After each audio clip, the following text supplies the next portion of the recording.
Shalom teman-teman semua, selamat datang di ibadah masa plan pada hari ini yang akan dilayani oleh Kak Winston Yehezkiel dengan tema Serve in Community. Karena dalam hidup pasti kita punya komunitas ya, dan jangan lupa untuk siapin Alkitab dan catatan kita. Untuk EHF kita masih akan diadakan via Zoom meeting secara online yang linknya akan di-share di grup WhatsApp. Dan untuk persembahan dan perpuluhan bisa kalian kirim ke nomor rekening yang tertera dan bisa scan barcode juga ya. Teman-teman, untuk ibadah masa plan minggu depan udah awal bulan dengan tema baru juga, yaitu No Worries. Dan minggu pertama pastinya akan ada perjamuan juga dan akan dilayani oleh Bapak Gembala kita, Om Amos, dengan tema Never Lose Hope. Nah teman-teman, yuk teman-teman kita siapin hati kita untuk memulai ibadah hari ini. Shalom. Shalom guys, apa kabar semuanya? Gue berharap kita semua baik-baik aja. Selamat datang di ibadah masa plan Youth. Sama-sama kita memuji nama Tuhan. Let's go! When night has fallen, when fear is coming, still you're calling me. When faith is lost and my hope exhausted, you will be my strength. When my mind says I'm not good enough, God, you're enough for me. I decided I'm not giving up. You won't give up on me. You won't give up on me. Your love is holding on and it won't let go. I feel it breaking up like an echo. Your love is holding on and it won't let go. I feel it breaking up like an echo, echo in my soul.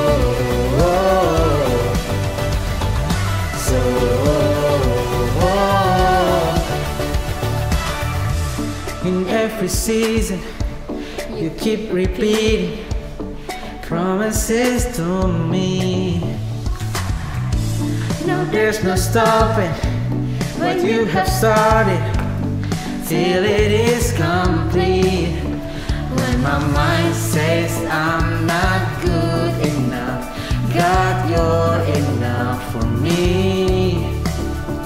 I've decided I'm not giving up. You won't give up on me. You won't give up on me. Your love is holding on and it won't let go. I feel it breaking up like an echo. Your love is holding on and it won't let go. I feel it breaking up like an echo, echo in my soul.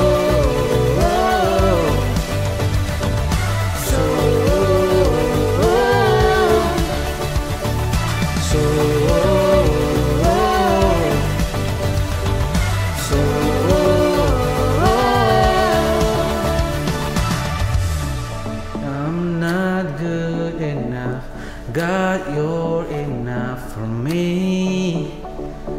I decided I'm not giving up.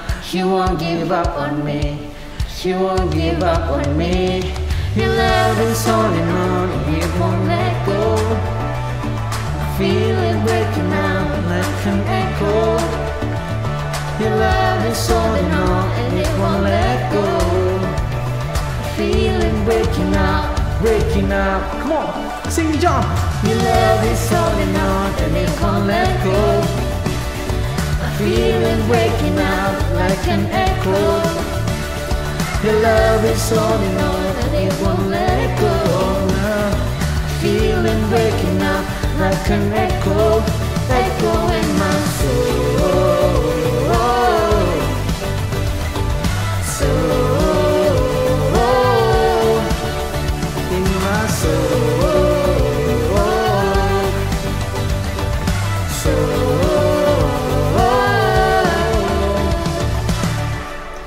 Hallelujah.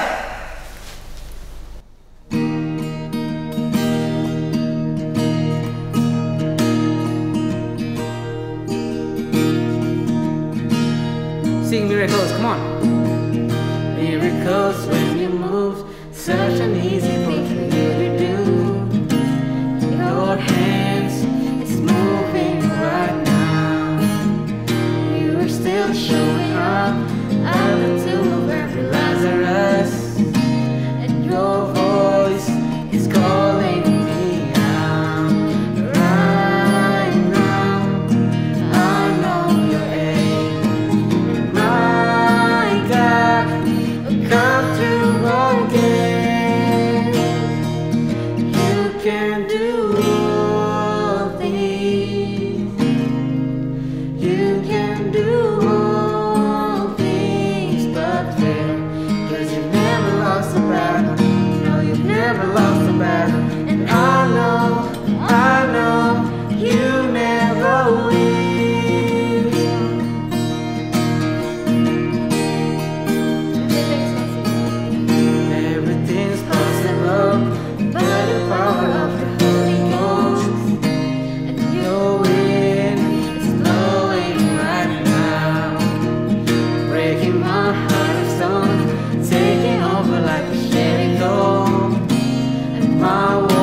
'cause you've never lost a battle. No, you've never lost a battle. And I know you never will. You can do all things. You can do all things but fail. 'Cause you've never lost a battle. No, you've never lost a battle. And I know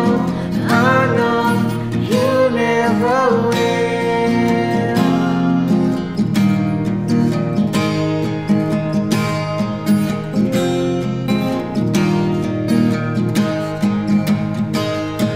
You never lost a battle. You never lost a battle. You never lost a battle. You never will. You never lost a battle. You never lost a battle. Never lost a battle. Never lost a battle.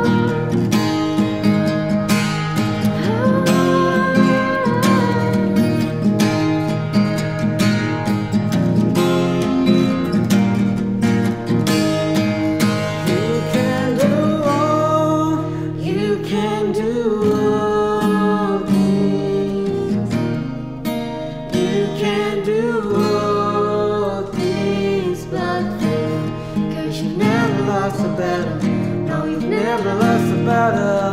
I know you never will. You can There's do nothing all impossible for things. you. You can do all things but fail. 'Cause you've never lost a battle. No, you've never lost a battle. I know you never will. I know you never will. I know you never will.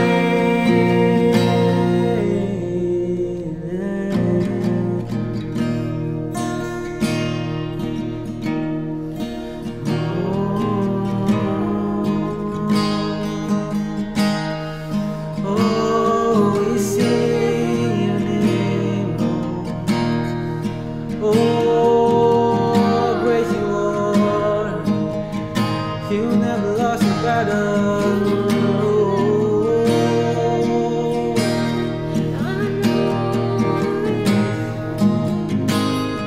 Oh, from victory to victory. Oh, yes, Lord.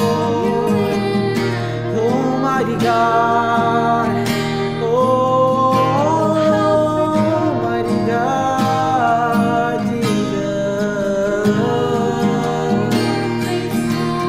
Oh, we sing your name. Oh, we lift your name.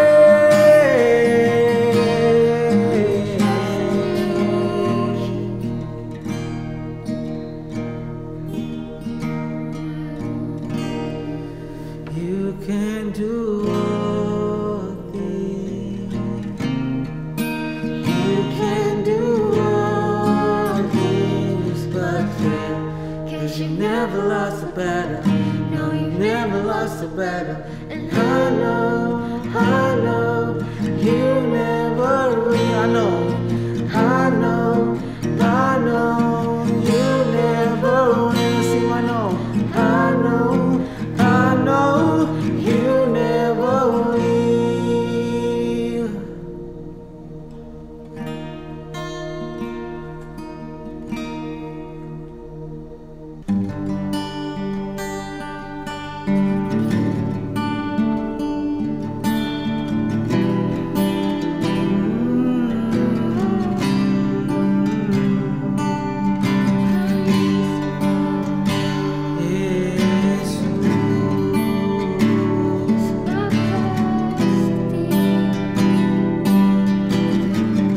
Katakan ku kan menari.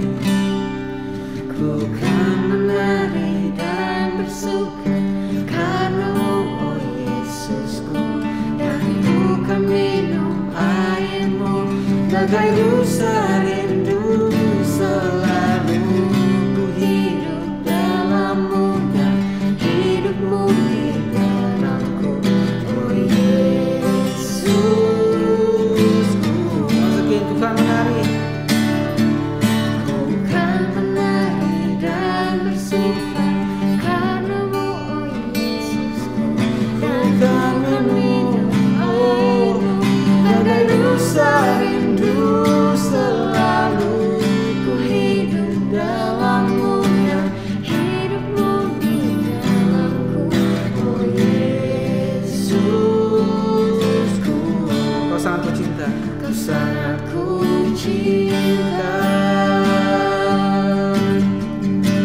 sebagai Bapa yang baik, Mose. Sebagai Bapa yang baik, takkan pernah kau melupakanku. Sebagai Bapa yang sangat baik, takkan pernah kau meninggalkanku. Kau menari, kau kan menari dan bersuka karenamu, oh Yesusku.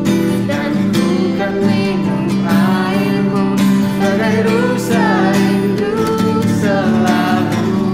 Ku hidup dalammu dan hidupmu di dalamku, oh Yesusku. Sebagai Bapa yang baik, come on, once again. Sebagai Bapa yang baik, takkan pernah kau melupakanku. Sebagai Bapa yang sangat baik, takkan pernah kau meninggalkanku. Ku kan menari dan bersuka karenamu, oh Yesusku. Dan ku kan minum airmu bagai rusa rindu selalu. Ku hidup dalammu dan hidupmu di dalamku, oh Yesusku. Oh Yesusku. Oh Yesusku. Oh Yesusku. Yesusku, kau sangat ku cinta.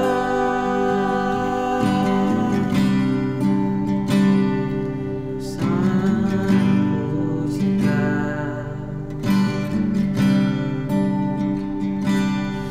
Biar benar Tuhan, ini nyanyian berasal dari hati kami, bahwa kami sungguh-sungguh mengasihi Engkau Tuhan. Kami mau belajar sebagai anak-anak muda yang terus hidup dalam kebenaran, sebagai bukti bahwa kami mengasihi Engkau Tuhan. Mungkin keadaannya lagi susah Tuhan hari-hari ini. Kami jauh dari Tuhan, kami udah jarang dengar suara Tuhan, kami jarang bangun hubungan sama Tuhan. Tapi hari ini kami mau bangun lagi Tuhan, hubungan sama Tuhan. Kami mau bangun lagi hubungan yang udah runtuh itu Tuhan. Kami mau untuk dekat lagi sama Tuhan.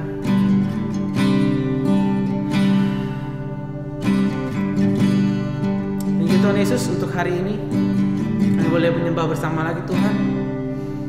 Biar dalam keadaan apapun Tuhan, kami mau belajar untuk tetap bersyukur karena Kau baik, karena Kau Tuhan yang sudah menolong kami, Tuhan yang sudah menggendong kami saat kami terjatuh. Thank you Tuhan Yesus. Kami mau mendengarkan firman Tuhan sebentar lagi. Biar Tuhan memberkati setiap hamba-Mu yang akan menyamakan firman Tuhan. Tuhan urapi bibir hamba-Mu, biar firman Tuhan itu boleh kami dengar dan tertanam dalam hati kami, dan kami lakukan dalam kehidupan kami. Thank you Tuhan Yesus. Kami siap untuk mendengarkan firman Tuhan. Hanya dalam nama Tuhan Yesus Kristus kami telah berdoa dan bersyukur. Haleluya. Amin.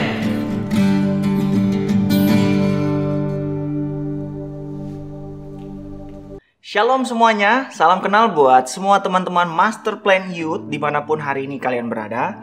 Pertama-tama saya mau mengucapkan terima kasih kepada Bapak dan Ibu Gembala GBI Ebenezer, Pastor Amos Hosea dan Ibu, juga Pastor Randy Chandra Dinata, beserta seluruh jajaran pemimpin yang ada yang tidak dapat saya sebutkan satu persatu. Terima kasih sudah memberi kesempatan untuk saya melayani hari ini, berbagi dengan teman-teman Master Plan Youth hari ini. Dan hari ini kita akan belajar bersama-sama tentang melayani. Oke, kalian siap? So, sharing hari ini saya beri judul Serving God, Serving People. Oke, teman-teman siap buat kita sama-sama belajar?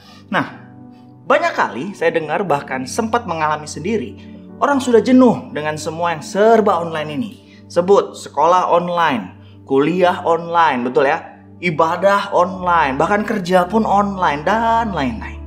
Namun tahukah teman-teman, kenapa kita sampai sebegitunya merasa jenuh dengan online-online ini? Betul, karena hampir semuanya yang kita lakukan secara online bersifat kita terima aja. Betul ya? Kita dengar, kita lihat, namun kita minim banget dengan yang namanya interaksi. Nah, banyak kita sadari kehidupan kita sudah seperti laut mati gitu ya. Tanpa kita sadari seperti laut mati. Kita tahu laut mati kaya akan kandungan mineral, namun gak ada kehidupan di sana. Karena laut mati hanya menerima aliran air tanpa mengalirkannya kemanapun lagi. Nah, hari ini saya mau bilang, jangan sampai saya dan teman-teman jadi Kristen laut mati yang hanya menerima segala yang baik, namun tidak lagi meneruskannya kemana-mana lagi. Karena kita akan mengalami yang namanya spiritual obesity. Oke, nah orang obesitas itu pasti bawaannya jadi males ya, karena keberatan badan gitu ya. Jadi lebih pasif biasanya, jadi gampang kena penyakit, atau kata istilah lain jadi suka mikir negatif dan lain sebagainya. So teman-teman master plan, janganlah saya dorong kita menjadi spiritual obesity. Oke? Terus gimana dong Kak kalau gitu?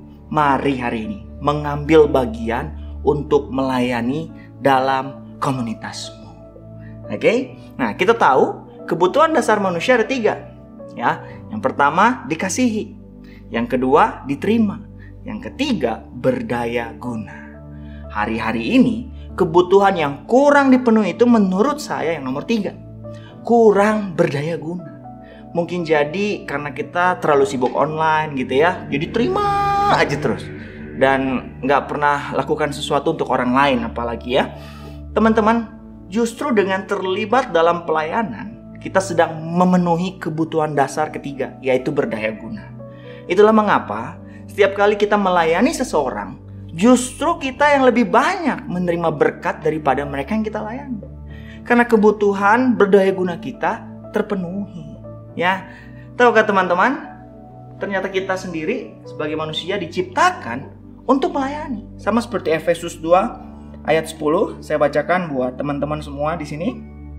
Dikatakan, karena kita ini buatan Allah, diciptakan dalam Kristus Yesus untuk melakukan pekerjaan baik katanya, yang dipersiapkan Allah sebelumnya Ia mau supaya kita hidup di dalamnya. Jadi, waktu kita tidak melayani, wajar ada sesuatu yang kosong di hati kita.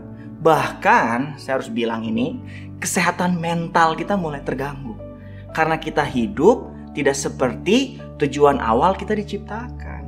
Nah, waktu Tuhan pakai saya melayani seseorang dan hidupnya diubahkan, bahkan jadi dampak, ada sebuah kepuasan yang tidak dapat dibeli dengan apapun.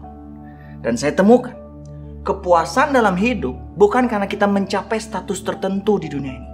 Kepuasan dalam hidup terjadi ketika kita menggunakan karunia kita untuk melayani orang lain. Wow, oke? So, ngomongin tentang pelayanan, apa itu pelayanan kalau gitu Kak? Oke, kita mari masuk lebih dalam lagi. Nah, pelayanan adalah menggunakan apapun yang telah Allah karuniakan kepada kita untuk melayani Tuhan dan kebutuhan sesama. Melayani harusnya adalah sebuah gaya hidup, ya, bukan hanya dilakukan sesekali atau hanya ketika kita merasa ingin melakukannya. Ya, karena dengan melayani kita menjadi saluran berkat Tuhan untuk orang lain. Oke, mari kita lihat ayat firman Tuhan di 1 Korintus 12. Ada 3 ayat, saya bacakan semua buat teman-teman di sini, ya. Ayat 5, kita loncat langsung ayat 11 dan 12. 1 Korintus 12 saya bacakan ya. Dan ada rupa-rupa pelayanan, tetapi satu Tuhan katanya. Tetapi semuanya ini dikerjakan oleh Roh yang satu dan yang sama, yang memberikan karunia kepada tiap-tiap orang secara khusus, seperti yang dikehendakinya. Ayat 12, karena sama seperti tubuh itu satu dan anggota-anggotanya banyak, dan segala anggota itu sekalipun banyak merupakan satu tubuh, demikian pula Kristus. Teman-teman master plan, belajar sesuatu? Saya mau bilang, pelayanan kamu dibutuhkan oleh tubuh Kristus. Oke, dari muka-mukanya butuh penjelasan. Mari dengarkan ini, oke? Sewaktu saya tidak melakukan pelayanan yang telah dipercayakan Allah kepada saya, listen, teman-teman telah dirugikan. Juga sebaliknya, sewaktu saudara atau teman-teman tidak melakukan pelayanan yang telah dipercayakan Allah kepada teman-teman, saya telah dirugikan. Oke, masih bingung kayaknya, saya kasih contoh ya. Nah, ayat tadi bilang kita masing-masing adalah anggota tubuh Kristus. Saya ibaratkan, oke ya. Ibaratnya saya ini adalah mulut, karena hari ini yang bicara juga gitu ya. Nah, saudara atau teman-teman yang mendengarkan ini adalah jantung. Mari bayangkan, bagaimana jika jantung berkata kepada mulut, saya tidak mau melayani dulu tahun ini, saya capek, pompa darah gitu ya. Jadi saya mau off dulu dari pelayanan.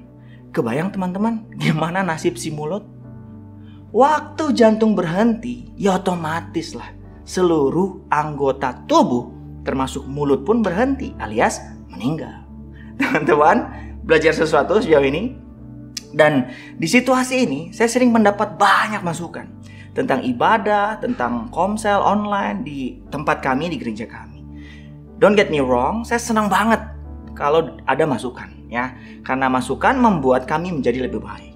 Tapi ada beberapa yang buat saya gehel. Nah, cek Sunda mah gehel, jengkel gitu ya.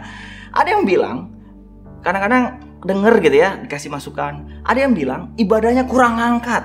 Waduh, kalau ibadah ngangkat bahaya ya, udah mulai dekat-dekat rapture ya. Atau ada yang bilang game di komselnya kurang menarik. Atau ada yang bilang firmannya kurang kena. Waduh, sakit banget firmannya kurang kena. PW-nya kurang pecah. Buset dah, emang ini pecah beling gitu ya. Dan masih banyak lagi. Nah, tahu nggak yang membedakan seorang murid Tuhan dan pelanggan gereja itu apa? Betul sekali, komplain. Murid Tuhan itu cirinya memperbaiki kalau masih ada yang kurang. Pelanggan gereja itu cirinya komplain aja, mau tahu beres dan bagus. Teman-teman, kita semua di sini saya percaya adalah murid Tuhan, ya. So murid Tuhan, be a fixer, not a complainer, ya. If you can see it, you can fix it. Ada amin dengan itu. Dan kalau hari ini ada hal yang teman-teman lihat kurang bagus, berikan dirimu untuk terlibat. Lakukan sesuatu, bukan hanya komplain. Because saya percaya doing something is better than just complaining. Ya, mari mulai dengan apa yang dapat kita kerjakan. Karena when there is a need, there is a calling. Di mana ada kebutuhan, di sana akan ada panggilan untuk kita melayani. So, mulailah menjawab kebutuhan di sekelilingmu. Lewat apa? Lakukan apa yang dapat kamu lakukan. Ya, yuk mulai melayani bareng di komunitas Tuhan. Bahkan sekecil apapun kontribusimu dalam melayani, itu dibutuhkan untuk membangun tubuh Kristus. Saya mau cerita. Hari ini orang mengenal saya sebagai ECC Bridge Pastor. But pelayanan saya dimulai bukan dari atas mimbar. Dulu gereja kami sering buat event, ya. Dan setiap event butuh banyak kursi. Perlu ada orang yang memindahkan ratusan kursi dari sekretariat gereja ke tempat acara. Nah, waktu lihat ada kebutuhan itu, ya saya memberi diri jadi volunteer. As simple as that. Jadi kalau orang nanya, kamu pelayanannya apa? Pelayanan saya adalah angkat kursi awalnya. Ya, apalagi begitu komsel kami bertambah besar dan butuh bantuan antar jemput dan lain sebagainya, ya saya berikan diri untuk antar jemput. Padahal hari itu belum punya kendaraan. Loh, terus gimana? Ya pinjam. Siapa yang punya kendaraan gak dipakai, saya pinjam. Intinya, pokoknya hari itu simple. Saya punya availability spirit untuk melayani Tuhan. Teman-teman, you got something sejauh ini? Oke, thank you buat responnya. Waktu kita melayani Tuhan dan sesama, ternyata, ini penting nih, ada sebuah upah, ada sebuah reward loh. Ya, masa sih Kak yang benar? Kita lihat yuk di Kolose 3 ayat ke-23 sampai ke-24. Saya bacakan. Apapun juga yang kamu perbuatlah dengan segenap hatimu, seperti untuk Tuhan dan bukan untuk manusia. Kamu tahu bahwa dari Tuhanlah kamu akan menerima bagian yang ditentukan bagimu sebagai upah.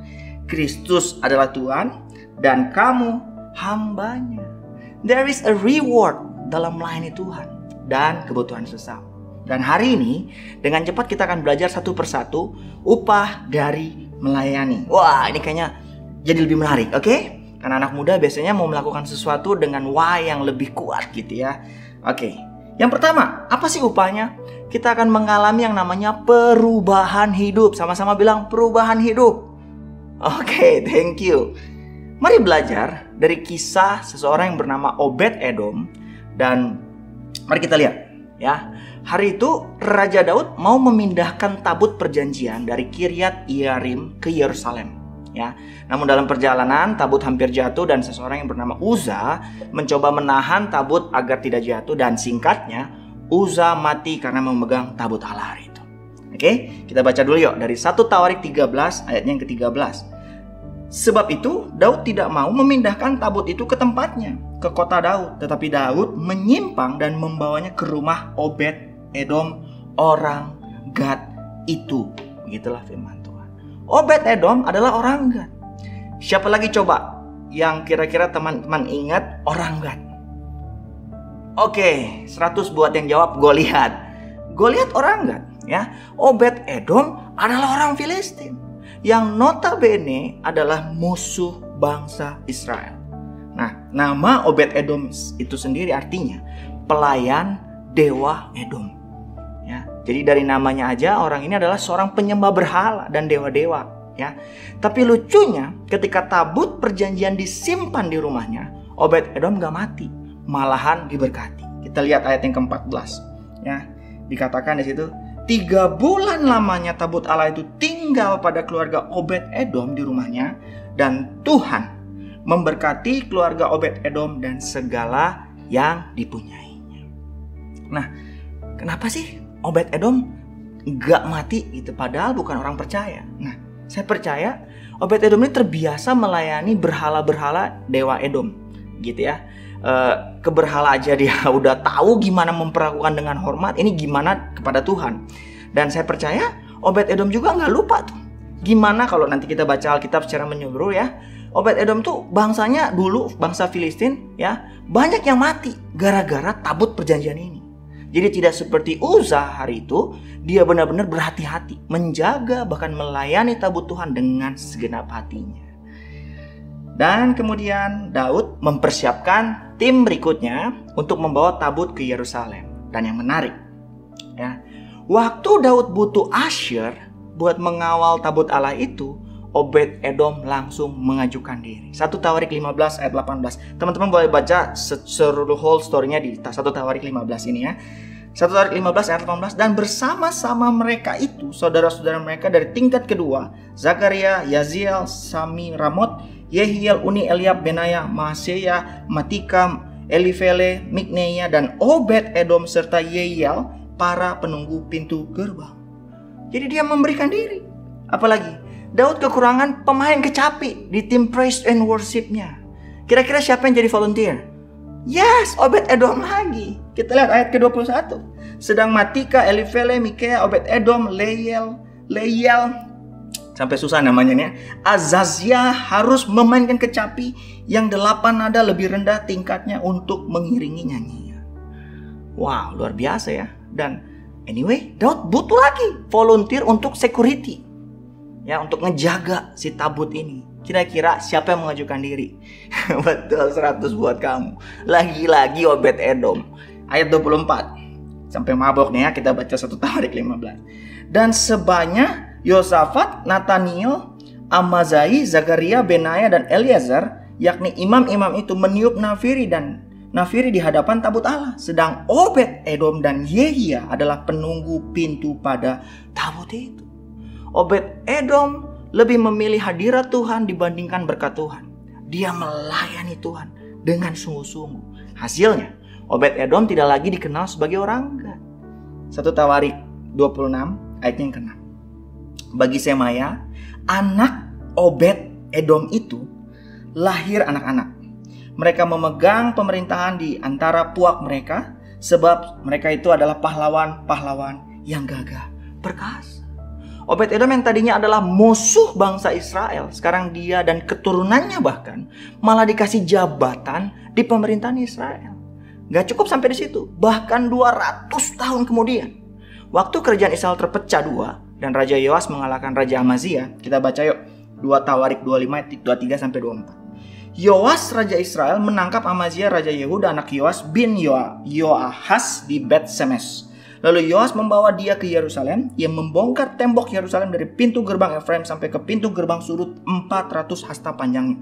Ayat 24. Sesudah itu ia mengambil segala emas dan perak dan segala perkakas yang terdapat dalam rumah Allah yang berada di bawah pengawasan keluarga Obed-Edom, juga perbendaharaan istana raja dan orang-orang sandera. Kemudian pulanglah ia ke Samaria. Bahkan 200 tahun setelah Obed-Edom meninggal, suku Lewi memberikan kepercayaan kepada anak-anak keturunan Obed-Edom untuk menjaga bait Allah. Obed-Edom yang tadinya dikenal sebagai orang Gad, musuh bebuyutan Israel, mengalami perubahan hidup dan dikenal sebagai orang yang melayani rumah Tuhan. Yang pertama, perubahan hidup. Yang kedua, waktu kita willing to serve, gitu ya. Yang kedua, kita akan menerima upah yang kedua, itu tujuan hidup. Nah, saya mau pakai semua kisah-kisah cerita, jadi bukan pembenaran, ini semua ada di Alkitab, gitu ya. Tujuan hidup, mari kita belajar dari kisah seorang raja yang bernama Daud.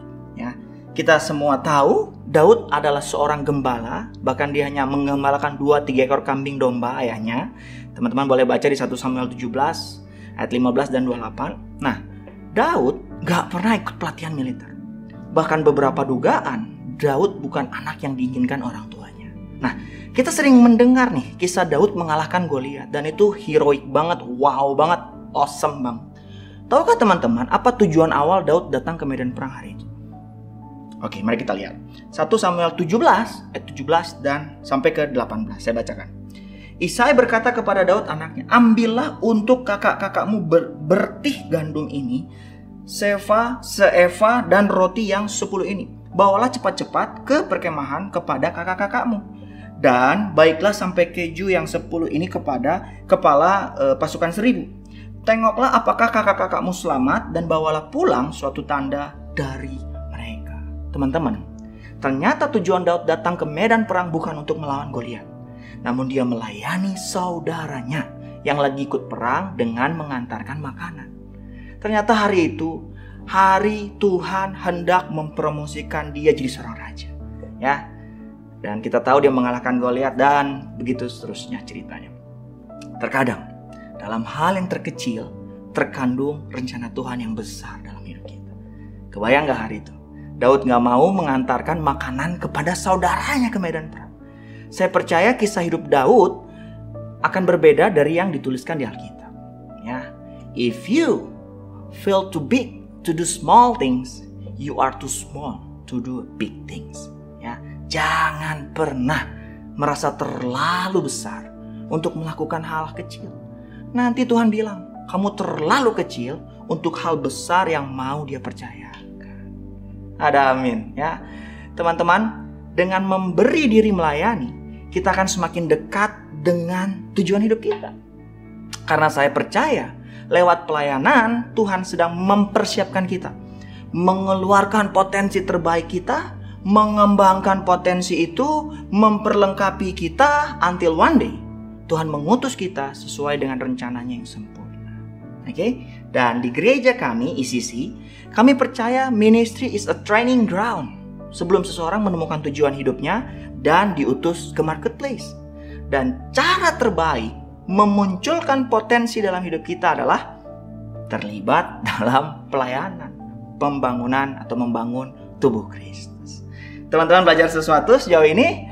Jadi itulah reward, dua reward yang udah kita pelajari. Yang pertama tadi perubahan hidup, yang kedua tujuan hidup, dan yang ketiga pasangan hidup. Ini penting. Oke, mari kita belajar dari kisahnya Ribka. Oke, nah hari itu Abraham mengutus hambanya Eliezer untuk mencari calon istri bagi anaknya Ishak. Hal yang menarik, hamba tersebut pergi ke sebuah sumur di mana biasanya anak perempuan datang untuk mengambil air dan dia minta petunjuk dari Tuhan. Mari kita lihat apa yang diminta Eliezer kepada Tuhan. Kejadian 24 ayat 14. Eliezer bilang kepada Tuhan, kiranya terjadilah begini, anak gadis kepada siapa aku berkata, tolong miringkan buyungmu itu supaya aku minum. Dan yang menjawab, minumlah, dan unta-untamu juga akan kuberi minum. Dialah kiranya yang kau tentukan bagi hambamu Ishak. Maka dengan begitu akan ku ketahui bahwa engkau telah menunjukkan kasih setiamu kepada tuanku itu. Oke, itu yang dia minta, petunjuk dari Tuhan. Nah, mari kita lihat lagi apa yang terjadi berikutnya. Kejadian 24 ayat 17-20, ceritanya bilang begini. Kemudian berlarilah hamba itu mendapatkannya serta berkata, tolong beri aku minum air sedikit dari buyungmu itu. Jawabnya, ini Ribka yang jawab ya. Minumlah Tuan. Maka segeralah diturunkannya buyungnya itu ke tangannya, serta diberinya dia minum. Setelah ia selesai memberi hamba itu minum, berkatalah ia, baiklah untuk unta-untamu juga kutimba air sampai semuanya puas minum. Ayat 20. Kemudian segeralah dituangkannya air yang di buyungnya itu ke dalam palungan. Lalu berlarilah ia sekali lagi ke sumur untuk menimba air. Dan ditimbanyalah untuk semua unta orang itu. Saat Eliezer meminta minum, Ribka di sini merespon dengan segera dan berlari. Ribka nggak ngeluh, dia nggak nyalahin keadaan, lagi corona, nyusahin orang enggak, atau dia juga nggak ngerasa dimanfaatkan. Saya senang dengan responnya Ribka. Dia menunjukkan sesuatu yang sudah biasa ia lakukan. The servant's heart is the doors that open destiny. Lewat kisah Ribka, kita dapat melihat bagaimana sebuah momen melayani dapat membuka pintu kesempatan dalam hidupnya. Dan bahkan hal yang Ribka lakukan membawanya bertemu Ishak sebagai suaminya. Bahkan lebih dari itu, lewat garis keturunan Ribka, Tuhan Yesus dilahirkan. Hebat gak Ribka ini ya? Semua dimulai saat Ribka memberikan dirinya melayani, memberikan yang terbaik, dan sampai menemukan panggilan terbesar dalam hidup. Oke, teman-teman belajar sesuatu sejauh ini? Mungkin ada beberapa yang mulai berpikir atau mau nanya, Kak, saya masih bingung. Gimana supaya saya bisa melayani? Simple. Kontak leader atau bapak rohanimu dan mulai dengan sikap hati yang benar. Ya, tanyakan kepada mereka, how can I help? Ya, karena perkara melayani bukan tentang bisa atau nggak bisa, melainkan mau atau tidak.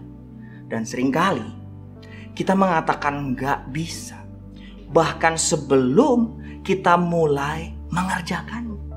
Bukan karena kita nggak bisa, tapi sebenarnya karena nggak mau. Ya, saya juga sering temukan tuh beberapa excuse di lapangan. Alasan orang tidak bisa pelayanan adalah seringkali terlalu sibuk atau masih merasa nggak layak untuk melayani. Teman-teman Master Plan Youth, mari dengarkan ini. Nggak ada orang yang terlalu sibuk di dunia ini. Hanya ada orang yang nggak mau sibuk untuk melayani. Nggak ada orang yang layak untuk melayani, termasuk saya. Ya, hanya ada orang yang dilayakkan untuk melayani. Because God doesn't call the qualified, He qualifies the call. Ya, Tuhan nggak memanggil mereka yang qualify gitu ya, tapi Dia memperlengkapi orang-orang yang terpanggil. Dan hari ini sebagai pengikut Kristus, kita harus memiliki sikap melayani. Ya, seperti teladan kita yang sempurna, yaitu Tuhan Yesus Kristus sendiri. Dia berkata di Matius 20 ayat 28, sama seperti anak manusia datang bukan untuk dilayani, melainkan untuk melayani dan untuk memberikan nyawanya menjadi tebusan bagi banyak orang. Dia yang adalah Tuhan turun ke bumi untuk melayani saya dan teman-teman. Mari hari ini mulai ambil bagian dalam pelayanan sesuai dengan karunia yang telah diberikan Tuhan mungkin, atau bahkan menjawab kebutuhan yang ada. Ya, saya mau selesai, saya cerita sedikit boleh ya? Saya bersyukur bertahun-tahun lalu ada orang-orang yang bersedia untuk melayani saya, berdoa buat saya, bayar harga untuk saya dapat mengalami kasih Tuhan. Mereka kunjungi saya, mereka jemput saya untuk ke komsel dan lain sebagainya, ke gereja. Bahkan di masa-masa sulit ketika saya nggak punya uang untuk makan, untuk bayar kuliah, mereka bahkan fight buat bantu saya. Jadi kalau hari ini saya ada hanya semata karena kasih karunia Tuhan lewat orang yang mau melayani orang seperti saya itu. Ya, dan teman-teman, Tuhan selalu pakai orang untuk menyentuh hidup seseorang. So hari ini simple. Ada nggak orang yang mau merespon untuk menjawab kebutuhan generasi ini? Berdiri lagi bahkan untuk melayani generasi berikutnya. Oke teman-teman, so hari ini yuk kita melayani Tuhan dan generasi bareng-bareng lagi. Ya, dan ingat, hari ini ada upah yang Tuhan janjikan sewaktu kita mau melayani. Ada 3. Yang pertama, kita mengalami perubahan hidup, kita menemukan tujuan hidup, dan yang ketiga, ada pasangan hidup. Ini seru ya. Amin. Teman-teman belajar sesuatu hari ini. Thank you so much buat kesempatannya. But before I close, selesai, mari kita berdoa sebentar. Tuhan, mengucap syukur hari ini kalau kami boleh lagi mendengar firman-Mu, belajar lagi attitude dalam melayani. Biar Tuhan benar Tuhan, bahwa kami hari ini bukan jadi Kristen-Kristen laut mati, sehingga kami mengalami spiritual obesity, sehingga kami jadi pasif, berdiam diri, di mana kami harus jadi terang, kami harus jadi garam, tapi kami bersembunyi. No, kami mau tampil, kami mau do something untuk orang yang ada di sekitar kami. Pakai setiap teman-teman yang ada di sini untuk mereka boleh melayani di komunitas. Mulai dari hal yang mereka mampu, Tuhan. Even cuman kontak orang untuk ikut komsel online, untuk ikut ibadah online, itu semua Tuhan perhitungkan sebagai pelayanan yang baik. Aku berdoa buat teman-teman Master Plan Youth dimanapun hari ini mereka berada, biar benar kasih karunia Tuhan cukup untuk hidup mereka. Bahkan gak cukup, berkelimpahan atas hidup mereka, sehingga waktu mereka melayani, mereka melakukannya di dalam kelimpahan. Thank you Bapa, tutup bungkus semua yang sudah hamba sampaikan, biar tidak ada nama lain yang kami tinggikan selain satu nama, Yesus Kristus Tuhan. Dan kepadamu kami datang berdoa, mengucap syukur. Amin. God bless you. Sampai kita ketemu lagi. Love me like you do. No